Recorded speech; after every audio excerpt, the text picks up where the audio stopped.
আল্লাহর কথার কোনো গোয়া মাথা আমি কিছুই পাই না।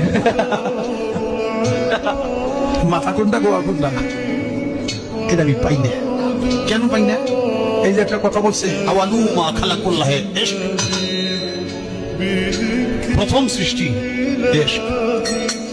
আওয়ালু মা খালাকুল্লাহে মিন নূরি, নূর, প্রথম সৃষ্টি নূর।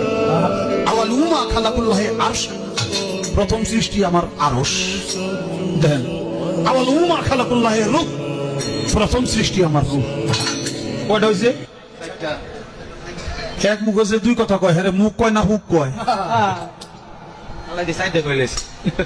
এক মুখে দুই কথা কইলে হ্যাঁ মুখ থাকে, হ্যাঁ তো মুখ থাকে না, তো হুক হয়ে যায়।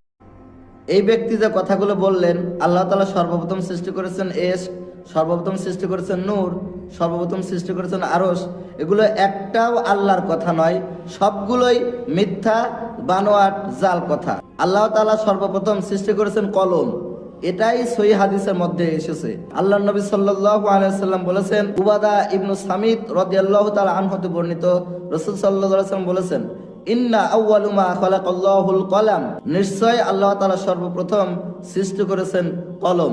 এরপর আল্লাহ বললেন কলমকে লেখো। কলম উত্তরে বলল, কি লিখবো? আল্লাহ বললেন, কিয়ামত পর্যন্ত যা কিছু ঘটবে তার তাকদীর লেখো। এটাই সহিহ হাদিস। তাহলে আমরা হাদিস থেকে পেলাম আল্লাহ সর্বপ্রথম সৃষ্টি করেছেন কলম, আর এই ব্যক্তি আল্লাহর নামে কিছু বানোয়াট জাল কথা বলে আল্লাহর নামে বাজে কথা বললেন।